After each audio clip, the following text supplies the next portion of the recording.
வணக்கம். என் பேர் தீபிகா. நான் ஒசூர்லேருந்து பேசுகிறேன். எனக்கு 2 பசங்க இருக்கிறாங்க. நானும் பசங்க, ஹஸ்பண்டு. எனக்கு கல்யாணம் ஆகிட்டு 13 இயர்ஸ் ஆயிடுச்சு.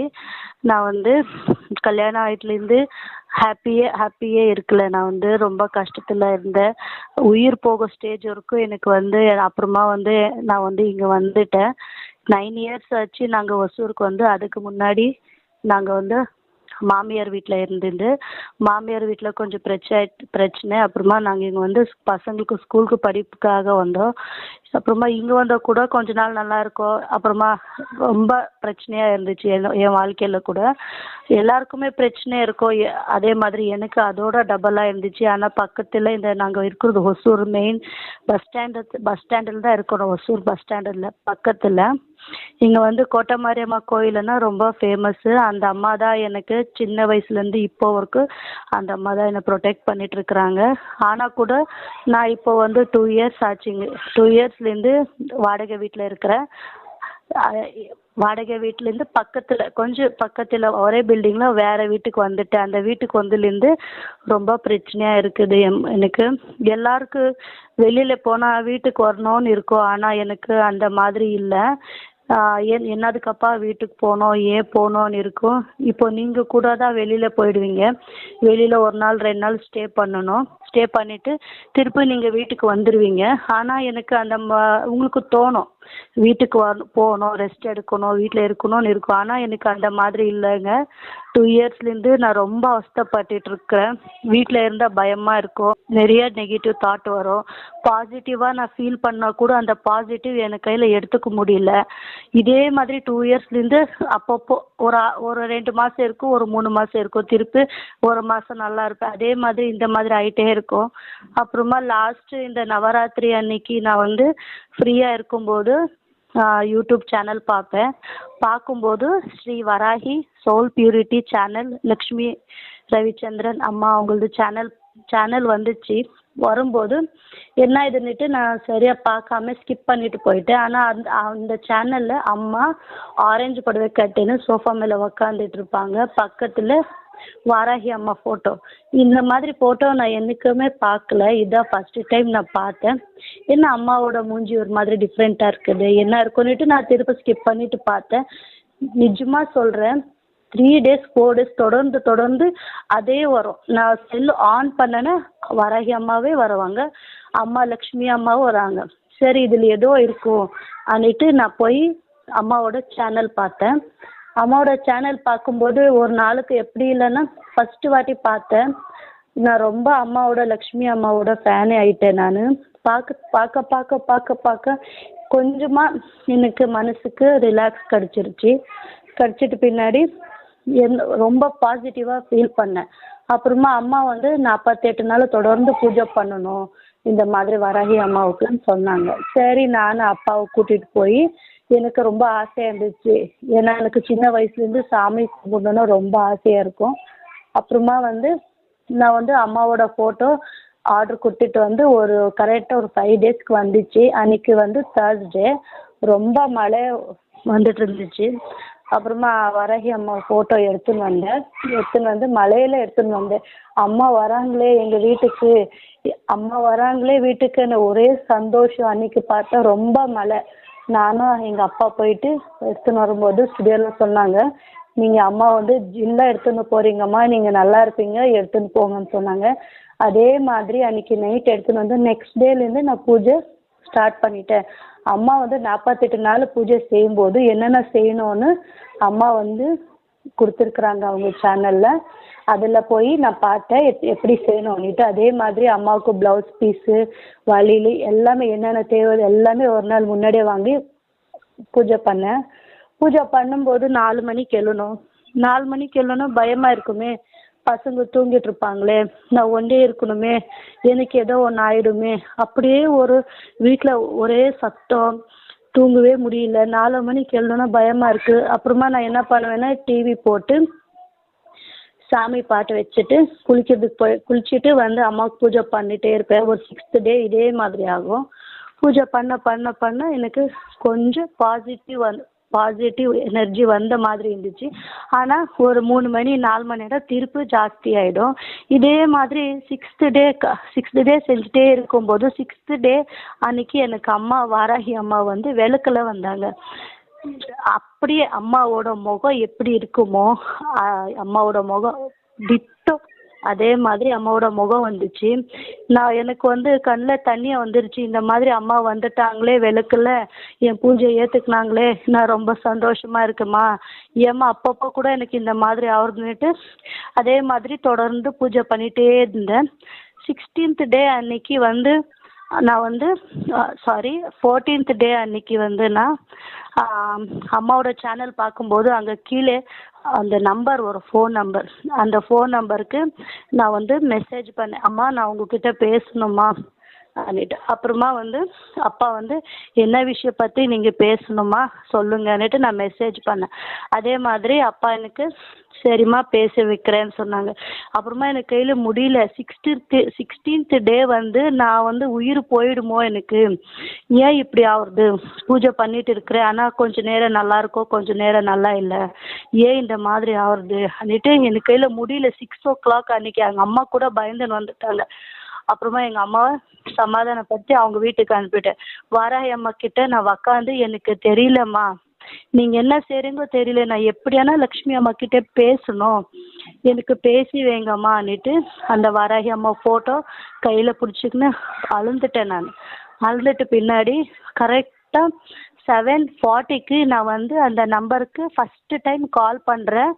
அப்புறமா வந்து அம்மா எடுத்து பேசினாங்க. நிஜமா சொல்கிறேன், அம்மா பேசினாங்க. அம்மா பேசும்போது எனக்கு அப்படியே அழு வந்துருச்சு.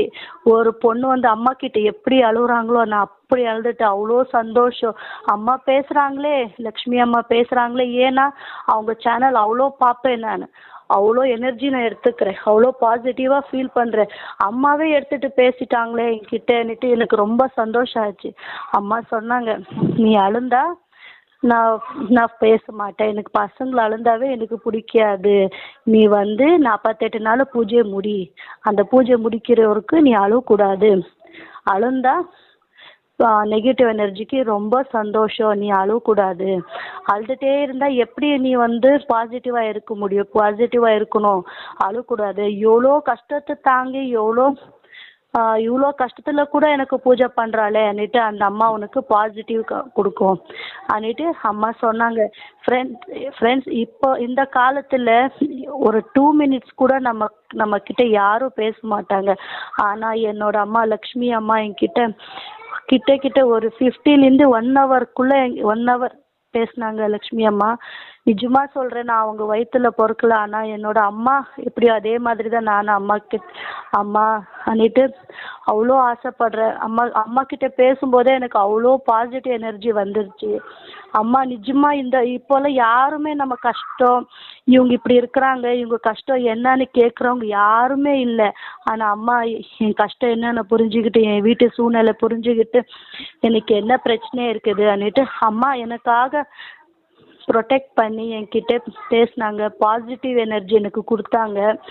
எவ்வளோ பேசினாங்க. நான் எப்படி அழுந்து நான் உயிர் போயிடுமோன்னு இருந்தேன். அந்த அம்மா லக்ஷ்மி அம்மா என்கிட்ட பேசும்போது நான் ஃபுல்லாக ஒரு 50 minutesக்குள்ளே நான் ஸ்டெடி ஆகிட்டேன். இப்போ நான் நல்லா இருக்கிறேன், ரொம்ப ரொம்ப நல்லா இருக்கிறேன். அப்புறமா அம்மா சொன்னாங்க, பேசும்போது நீ இவ்வளோ இதில் பேசக்கூடாது, நீ வந்து ஸ்ட்ராங்காக இருக்கணும், யூ ஹாவ் டு பி பேலன்ஸ்டுன்னு சொன்னாங்க அம்மா. அப்புறமா இன்னொரு வாட்டி நான் பேசும்போது உன் மனசு பக்குவம் வச்சுக்கணும், இந்த மாதிரில இருந்தால் நான் பேச முடியாது, அம்மா உத்தரவு கொடுத்தா தான் நான் உங்ககிட்ட நான் பேசணும், அந்த மாதிரி அம்மா சொன்னாங்க. நான் போயிட்டு அப்புறமா அம்மா சொன்னாங்க, நீங்கள் போயிட்டு கணேஷாவுக்கு வந்து ஒரு தேங்காய் உடைச்சிட்டு வா, இதுக்கு மேலே எந்த விக்னங்களும் வரக்கூடாது, நீ எனக்கு நீ காப்பாற்றணும்னு அம்மா சொன்ன மாதிரியே நான் அன்றைக்கி நைட்டே போயிட்டு கணேஷாவுக்கு தேங்காய் உடைச்சிட்டு வந்தேன். அப்புறமா கரெக்டாக 6வது நாள் வாராகி அம்மா வந்து இந்த மாதிரி ஃபேஸ் வந்துச்சு. 8வது நாள் வந்தாங்க, 15th டே ஹார்ட் ஷேப்பில் வந்தாங்க, 18th டே செம்பருத்தி பூவில் வந்தாங்க, இன்னொரு வாட்டி ரோஜா பூவில் வந்தாங்க வாராகி அம்மா. எனக்கு 7-8 வாட்டி வந்தாங்க வாராகி அம்மா. நான் இன்னைக்கு உயிரோட பேசுகிறேன், நான் நல்லா இருக்கிறேன்னா லக்ஷ்மி அம்மா வாராகி அம்மா தான் காரணம். எவ்வளோ கஷ்டப்பட்டு என்னப்பா எல்லாருக்கும் வந்து அம்மா அப்பா வந்து பசங்களை ப்ரொடெக்ட் பண்ணுறாங்க, ஆனால் எனக்கு வந்து எங்கள் பசங்க ப்ரொடெக்ட் பண்ணுவாங்க. நான் அவ்வளோ கஷ்டத்தில் இருந்தேன், அவ்வளோ வேதனையில் இருந்தேன், முடியல எனக்கு கையில், ஏன் எனக்கு இந்த மாதிரி ஆகுறதுன்னுட்டு நான் ரொம்ப கஷ்டத்தில் இருந்தேன். அப்புறமா இந்த போய் பாருங்க, Shri Varahi soul purity channel போய் பாருங்க. அம்மாக்கிட்ட உண்மையாக நடந்துக்குங்க, அம்மா கிட்ட உண்மையாக இருங்க, அம்மாவை அன்போடு கூப்பிடுங்க. நீங்கள் ஒரு டம்ளர் தண்ணி சக்கரை வச்சாவே போதும், அம்மா வந்துடுவாங்க. அதே மாதிரி எனக்கு இன்னொரு வாட்டி அப்பாயின்மெண்ட் கிடச்சிருக்கு. அம்மாக்கிட்ட நான் பேசினேன். அம்மாக்கிட்ட பேசும்போது அம்மா வந்து நம்மக்கிட்ட அவ்வளோ சீக்கிரமாக பேச மாட்டாங்க. அம்மா வந்து அவங்க அம்மாக்கிட்ட வந்து உத்தரவு வாங்கி தான் அம்மா எங்ககிட்ட பேசினாங்க. அம்மா வந்து ரொம்ப நேரம் பேசினாங்க. அம்மா பேசும்போது என்னோட ஜாதகம் என்னோட ஜாதகம் எங்கள் வீட்டுக்காரோட ஜாதகம் பார்த்து பேசினாங்க. அப்புறமா சொன்னாங்க, நான் என்னோட லைஃப்பில் கல்யாணம் ஆயிலேருந்து இப்போ வரைக்கும் என்னென்ன பிரச்சனை வந்துச்சோ கரெக்டாக அம்மா சொன்னாங்க. அதே மாதிரி எனக்கு வந்து 2 பசங்க இருக்கிறாங்க. 2 இயர்ஸ் முன்னாடி வந்து நான் வந்து ப்ரெக்னென்ட் ஆகிருந்தேன். ப்ரெக்னென்ட் ஆகிருக்கும்போது வீட்டில் எல்லோரும் வேண்டான்னு சொல்லிட்டாங்க. நான் வந்து ஹாஸ்பிட்டலுக்கு போய் அபார்ஷன் பண்ணிட்டு வந்துட்டேன். அப்புறமா அம்மா சொன்னாங்க, உனக்கு ஒரு குழந்தை இருந்துச்சு, நீ வந்து இது பண்ணிக்கிட்டேன்னு சொன்னாங்க. ஆமாம்மான்னு சொன்னேன். அந்த மாதிரி நான் செஞ்சுக்கலன்னா எனக்கு சாமியே உனக்கு அந்த மாதிரி செஞ்சுக்கலன்னா உனக்கு சாமியே வந்து பிறந்திருக்கோ, நீ என்னதுக்கம்மா அந்த மாதிரி செஞ்சுக்கினேன்னு சொன்னாங்க. அது என்னோட தப்பு தான். என்ன மாதிரி நீங்கள் யாரும் அந்த மாதிரி செஞ்சுக்காதீங்க. எனக்காக எல்லாரும் ப்ரே பண்ணுங்க, எனக்கு ஒரு பெண் குழந்தை பிறக்கணுன்னுட்டு. ஏன்னா ஒரு உயிர் கொடுக்கறது சாமி, அந்த உயிர் பாதுகாக்கிறது நாம தான் பாதுகாக்கணும். அவங்க சொல்லி பேச்சு கேட்டு இவங்க சொல்லி பேச்சு கேட்டு நான் போயிட்டு ஸ்பாயில் பண்ணிட்டு வந்துட்டேன். இப்போ கூட நான் அந்த அம்மாவுக்கு வாராகி அம்மாவுக்கு எனக்கு ஒரு பெண் குழந்தை வேணும், எனக்கு வீடு நல்ல வீடு அமையணும். நான் இருக்கிற வாடகை வீடானா கூட நமக்கு நிம்மதி இருக்கணும். நான் இருக்கிற வீட்டில் நிம்மதியே இல்லை. ஆனால் அம்மா கிட்ட 2-3 வாட்டி நான் பேசிட்டேன். நான் இப்போ நல்லா இருக்கிறேன், என் வீட்டில் எந்த நெகட்டிவ் எனர்ஜி இல்லை. நான் இன்னைக்கியோட 37 days நான் வாராகி அம்மாவுக்கு பூஜை பண்ணியிருக்கிறேன். நான் எப்போவுமே நான் பூஜை கம்ப்ளீட், வாராகி அம்மாவுக்கு பூஜை கம்ப்ளீட்னு சொல்ல மாட்டேன். ஏன்னா நான் உயிர் இருக்கிற வரைக்கும் நான் அந்த அம்மாவுக்கு நான் பூஜை பண்ணுவேன். இதே மாதிரி 48 days பண்ணுவேன் நான். அம்மா வந்து எப்போவுமே ப்ரொடெக்ட் பண்ணிகிட்டே இருப்பாங்க, அது எனக்கு இப்போ தெரியுது. ஏன்னா நான் காலையில் பூஜை பண்ணும்போது பேரட் சவுண்டு வரும் எங்கள் வீட்டில். இங்கே ஃபுல்லாக பில்டிங்ஸ் பக்கத்தில் வீடு இருக்குது. ஆனால் கரெக்டாக 2 வாட்டி எனக்கு கிளி சவுண்டு வந்துச்சு. அப்புறமா அம்மா வரும்போது எனக்கு சலங்கு சவுண்டு வந்துச்சு. ஒரு ஃப்ராக்ரன்ஸ் ஸ்மெல் வந்துச்சு. அந்த அம்மா இருக்கிறாங்க. 48 days முடிச்சுட்டு பின்னாடி நான் பூஜை நிப்பாட்டுறதில்லை. எப்போவுமே நான் வாராகி அம்மாவுக்கு நான் சாகுற வரைக்கும் நான் அந்த அம்மாவுக்கு பூஜை பண்ணிகிட்டே இருப்பேன் நான். அதே மாதிரி தான் லக்ஷ்மி அம்மாவும் அவங்க பசங்க அப்பா எல்லாமே நல்லா இருக்கணும். அவங்க இல்லைன்னா எனக்கு இந்த மாதிரி அம்மா இல்லைன்னா லக்ஷ்மி அம்மா வந்து இந்த மாதிரி Shri Varahi soul purity channel வைக்கலன்னா இந்த மாதிரி வாராகி அம்மா பற்றி எனக்கு தெரிஞ்சிருக்காது. வாராகி அம்மானா யார், 48 நாள் பூஜை செஞ்சால் என்ன, 48 நாள் பூஜை செய்யும்போது நம்ம எவ்வளோ ஸ்ட்ராங்காக இருக்கணும், நம்ம எவ்வளோ பாசிட்டிவாக இருக்கணும். அதே மாதிரி 48 நாள் பூஜை செய்யும்போது என்ன செய்யணும் என்ன செய்யக்கூடாது அம்மா சேனல் வச்சதுனால நம்ம பார்த்தோம். அதே மாதிரி அம்மா வந்து அப்பா பசங்க நல்லா இருக்கணும். அவங்க இல்லைன்னா நான் எங்களுக்கு எப்படி தெரிஞ்சிருக்கோம் ஸ்ரீ வாராகி அம்மா இருக்கிறாங்கன்னுட்டு. எனக்கு அந்த அம்மா அந்த சாமி இருக்கிறாங்கன்னே தெரியல. நான் இன்னைக்கு பெருமையாக சொல்கிறேன், நான் வந்து என் உயிர் இருக்கும், என் உயிர் இருக்கிறவருக்கு வாராகி அம்மா லக்ஷ்மி அம்மாவை நான் என்றைக்குமே நான் மறக்க மாட்டேன். நான் இன்னைக்கு ஸ்ட்ராங்காக பேசுகிறேன்னா அம்மா வாராகி அம்மா லக்ஷ்மி அம்மா தான் காரணம்.